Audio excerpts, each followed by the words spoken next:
Cordial saludo. Les habla Lina Pulido de la Fundación Biblioteca Franz Kafka. Esta es una serie de videos que hemos iniciado para pensar el papel de las mujeres en el sostenimiento de la democracia de Colombia. Les recordamos que este es un trabajo que hemos iniciado con un grupo de 240 personas en el cual nos interesan pensar los hechos políticos de nuestro país, las coyunturas, pero también la historia que nos ha traído hasta este momento de nuestra democracia. En las dos emisiones anteriores hemos conversado sobre la importancia de pensar ese papel de las mujeres para la democracia de Colombia y en el anterior específicamente hablamos de los impactos y de qué fue lo que sucedió con las mujeres durante el conflicto armado de Colombia. Este grupo de estudio, la BFK en defensa de la democracia, del gobierno de Gustavo Petro y de su programa de gobierno, está movido por dos ideales fundamentales. El primero es creer que es importante esos espacios de disidencia política que nos permitan reflexionar críticamente sobre lo que ha sucedido, pero también esos espacios de consenso que nos permiten encontrarnos, huirle al aislamiento político y restablecer las relaciones de nuestro país. En este tercer video hemos querido pensar sobre las formas en que las mujeres de nuestro país han desarrollado estrategias para afrontar la violencia y sobre las resistencias que hemos forjado, tanto en términos individuales como desde las colectividades. Para pensar este tema, hemos tomado dos documentos, tal como se ha planteado a lo largo de todo este ciclo de programas, y es, de un lado, ¿qué nos plantea el informe de la Comisión de la Verdad? El tomo, específicamente el tomo de Mi cuerpo es mi verdad. Y de otro lado, ¿qué nos dice el plan de gobierno de Gustavo Petro, el Plan Nacional de Desarrollo, sobre cómo se pueden llevar a cabo acciones concretas frente a estas dificultades? Comenzaremos entonces con aquello que nos ha planteado el informe de la Comisión de la Verdad. Y quisiera comenzar con un epígrafe que me parece maravilloso y que encabeza ese apartado sobre afrontamientos y resistencias de las mujeres durante el conflicto armado. Resistir en medio de la guerra es trabajo de las defensoras de la vida, que contienen la fuerza de la medicina ancestral y aseguran a los dueños de la guerra: mi cuerpo es instrumento de la paz. Somos la aguja y la tijera, la espiritualidad, la formación, la organización y la solidaridad. Nosotras somos el pretexto que escribe con fuerza dignidad. Somos aquella olla de la que todos comerán, la ponchera de pescado, la vela del velorio y la cantadora del amanecer en el mar, que asegura que resistir no significa aguantar. Somos la memoria de la ausencia, el desayuno que nadie comerá. Somos caminantes llevando a todas partes el retrato de nuestros desaparecidos. Nos mueven el amor y la exigencia de saber dónde están, porque un solo desaparecido le hace falta a toda la humanidad. Andamos buscando las palabras justas para que todo el mundo oiga qué nos pasó de verdad, porque nadie nos va a quitar las ganas de construir el país que podemos soñar. Aunque tenemos nuestros propios chubascos, a veces la alegría nos permite cuestionar. Sonreír puede ser la máxima resistencia y decirse a una misma: aunque no lo creas, huele a libertad. Con este epígrafe del informe de la Comisión de la Verdad, quisiéramos pensar el rol de las mujeres como abanderadas en la defensa de la vida y del territorio, pero además leer estas organizaciones, estas formas de resistencia, no únicamente como acciones individuales, sino como han significado hechos políticos en nuestra historia. En primer lugar, queremos pensar cómo se ha articulado la vida, los roles, cómo se ha reconstruido el tejido social, pero sobre todo partiendo de una pregunta, y es si realmente las mujeres han sido el grupo más vulnerable dentro del conflicto armado colombiano, porque en realidad son ellas quienes han demostrado una gran capacidad de enfrentar situaciones de cambio y son ellas quienes le han hecho frente también a las crisis de las comunidades. Esto les ha implicado un paso de la victimización a la construcción de proyectos colectivos y a ocupar el espacio público. Pero además, esta no es solo una realidad del conflicto colombiano, sino que ha sido un asunto que ha trascendido las fronteras y que se ha podido observar en otros conflictos también, en otras dictaduras, donde las mujeres, a través de poner como prioridad a sus hijos, la cultura, el cuidado de la naturaleza y la búsqueda de los desaparecidos, han logrado también devolverle a las naciones parte de esa historia que la guerra les ha quitado. Tenemos ejemplos paradigmáticos como las madres de la Candelaria, como las madres de los falsos positivos de Soacha y Bogotá para el caso colombiano, pero también podemos hablar de ese caso hermoso y paradigmático que son las madres de la Plaza de Mayo en Argentina, que son un ejemplo también de cómo las mujeres a través de ese rol de la maternidad han logrado volverse buscadoras y reconstructoras de la historia de un país. En este caso, nosotros no pretendemos dar una cara positiva del sufrimiento, sino más bien de la capacidad de lucha y de resistencia que hemos demostrado las mujeres. No nos interesa esto como un asunto simplemente de superación y de olvido, sino más bien como una forma de incorporación a una nueva cotidianidad. Aquí nos interesa también pensar cómo la rabia, que es una emoción que es sana, que es necesaria y que de hecho es lo que nos permite saber como una señal de alarma cuando estamos recibiendo un trato injusto, cómo esa rabia se ha convertido en ese hacer valer prácticas que son contestatarias y que denuncian los daños que hemos sufrido a lo largo de nuestra historia,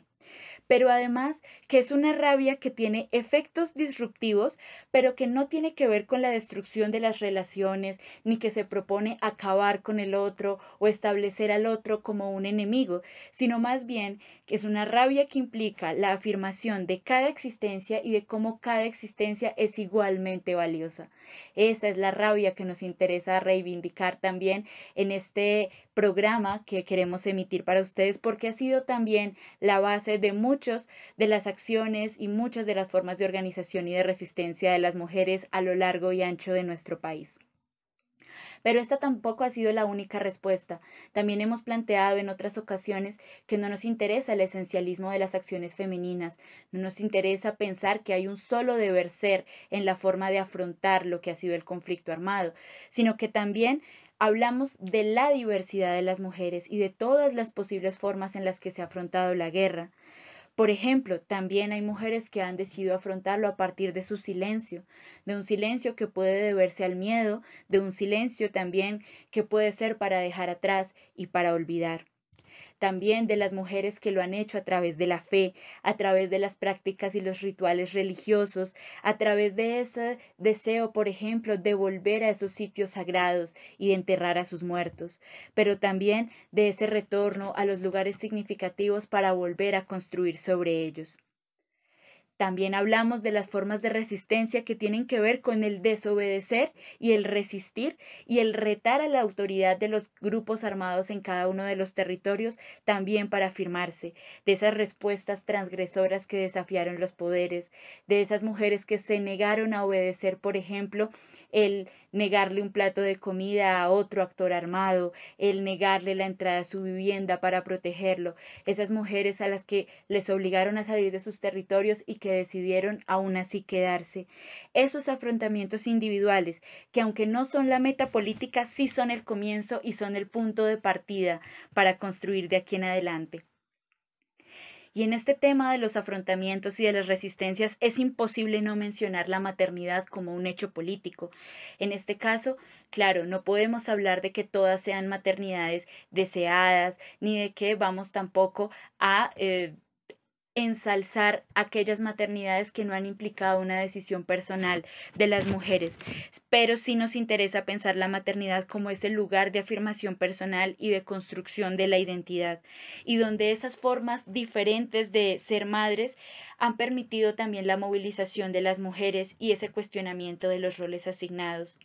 Esos lemas que han sido tan fundamentales como decir que las mujeres no parimos para la guerra, pero también de aquellas que han dedicado su vida a limpiar el nombre de sus hijos, de esos hijos que fueron injustamente puestos en las listas de los grupos armados, que fueron juzgados como falsos positivos, que fueron víctimas de esta política que fue una política de Estado y que acabó con la vida de 2.403 jóvenes de este país. Transformaron esas mujeres a través de la maternidad su desconsuelo, lo transformaron en preguntas que exigieron una respuesta y le pidieron a la sociedad que tuviera una memoria, que fuera posible de ser dignificada y que fuera posible de ser defendida.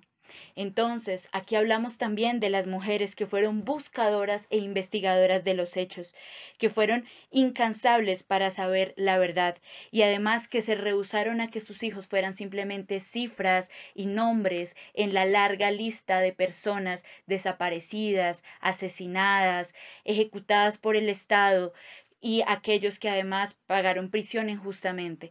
Ellas se rehusaban a que sus hijos fueran simplemente nombres y números. Por tanto, son ellas las portadoras de la memoria de los muertos y de los desaparecidos de este país, que además nos evitan a todos como sociedad caer en esa indiferencia, en ese deseo de ignorar lo que pasó y finalmente en el olvido. Frente a estas resistencias y frente a esta organización, estas mujeres se alzaron la voz colectiva para defender la vida. Esta no es una historia que sea lineal ni que nos hable únicamente de una forma o de las mujeres de un solo lugar de nuestro territorio, sino que nos habla también de cómo ellas entraron en las diferentes estructuras sociales y culturales y hablamos entonces también de cómo resistieron a las desigualdades económicas, políticas, sociales, al racismo, al colonialismo y al clasismo. Hay una serie de luchas históricas en nuestro país que tienen que ver con esta historia, con nuestra historia de las mujeres en Colombia, de cómo poco a poco adquirimos el derecho también a ser seres humanos, de cómo conquistamos nuestra ciudadanía y nuestra mayoría de edad, y también de cómo hicimos una lucha por el trabajo digno, por la educación, por el derecho a una participación política activa. Tenemos entonces una historia que comienza desde que este país inició su historia republicana e incluso mucho antes, cuando hablamos también de las luchas campesinas, indígenas y de las mujeres afrodescendientes. Pero aquí quisiera destacar cómo las mujeres hemos ocupado un lugar en la política de nuestro país desde el periodo de la violencia, que es el periodo que quise tomar como inicio arbitrario también de esta historia, que tiene que ver incluso con nuestra lucha por el sufragio como ese símbolo de que las mujeres somos parte de la ciudad, que somos ciudadanas, que hacemos parte del mundo, que ocupamos un lugar también en lo público, pero también que somos mayores de edad, en capacidad también de hacer una toma de decisiones activa de lo que sucede en nuestro país. Esa lucha por el sufragio que inició en el Congreso Nacional de Mujeres en 1945, de la lucha por el trabajo digno, de la lucha por el derecho a la educación, de ese hermoso símbolo que fue la marcha del silencio que hicieron las mujeres en 1948 tras el asesinato de Jorge Eliezer Gaitán, de cómo en la década de los 50 nos encontramos con esa paradoja de las mujeres en el campo enfrentando la violencia bipartidista y las mujeres en la ciudad luchando por el ingreso a la educación superior, por el ingreso también al derecho al sufragio, de cómo se crearon grupos de presión como la Unión Femenina de Colombia, el programa radial La Hora Feminista, la Organización de Mujeres Obreras del Partido Socialista, la Alianza Femenina de Colombia o la Unión de Ciudadanas de Colombia, de cómo en la década de los 60s y 70s se empezó esa lucha por los derechos humanos y los derechos sexuales y reproductivos que también abrieron la puerta a pensar en maternidades de otra manera, a las formas de la anticoncepción y al derecho al aborto, pero también que pusieron sobre la palestra pública la discusión sobre lo privado, eso privado que se entendía como algo no político, y en contra de aquello que sería lo público, que sería lo propiamente político, y cómo las mujeres empezaron a gritar que su cuerpo les pertenece y que lo personal también es político. Y aquí entonces entramos a esos años 90 tan duros de nuestro país, donde tuvimos que enfrentar el Estatuto de la Seguridad y donde las mujeres se movilizaron para hacer parte también de las negociaciones que estaba haciendo el gobierno, por ejemplo, para establecer acuerdos de paz con la guerrilla de las FARC, pero donde tuvimos muy poca participación en esas negociaciones. Sin embargo, también fue la época donde se constituyeron las comisiones para la Asamblea Nacional Constituyente, donde se constituyó precisamente la Red Nacional de Mujeres que proclamaba todas libres y todas con ellos. Y esa apuesta feminista que buscaba también tener incidencia en los procesos legislativos, en la participación política y en la toma de decisiones, y que exigía que la Constitución del 91 nos diera también un lugar a las mujeres en este país. Y ese gobierno de Álvaro Uribe, que fue tan nefasto para todo nuestro país, que fue tan nefasto para la protección de los derechos humanos, para la garantía de los derechos humanos, y que fue también terrible para la democracia de este país, que además marcó el cierre de cualquier posibilidad de salida negociada del conflicto, y donde las mujeres hicieron también espacios de resistencia pacífica precisamente para mantener el debate y para mantener la pregunta y la afirmación que lleva consigo de que la única salida posible es el discurso de la paz, y donde se dio esa primera marcha de las mujeres por la paz en ese gobierno de Uribe. Todo esto que les he mencionado hasta ahora nos habla de cómo en medio del conflicto las mujeres y sus organizaciones han luchado por fortalecer la democracia, han buscado politizar el escenario de lo privado y llevar lo privado al escenario de lo público, han modificado ese rol tradicional, han cuestionado los estereotipos y han hecho su apuesta por una salida pacífica del conflicto armado. Pero también hablamos de todas esas resistencias culturales, donde la mujer fue una herramienta puesta también en acción del propio conocimiento, donde se crearon también lenguajes paralelos a los discursos del Estado y de la guerra, donde las mujeres aparecieron también como tejedoras, cantadoras, que a través de grupos, por ejemplo, que se reunían para hacer bordado, para conversar a través de las ollas comunitarias, lograron restablecer ese tejido social que había sufrido tanto en estos años del conflicto. Toda esta es nuestra historia. Es la historia de cómo las mujeres hemos estado presentes en la democracia, pero también es esa historia de cómo hemos luchado por tener un lugar en la democracia.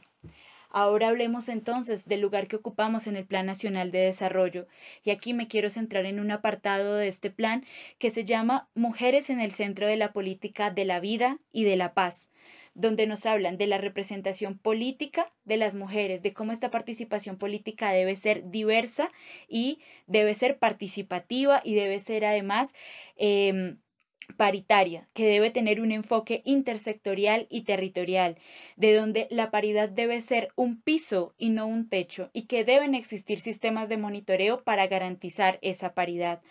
Hablamos también de los programas que ha puesto el gobierno de Gustavo Petro allí, programas de participación política para la promoción de las mujeres en toda su diversidad, donde se ha buscado hacer un seguimiento estricto de los recursos y donde se ha buscado también generar estrategias para la eliminación de la violencia política,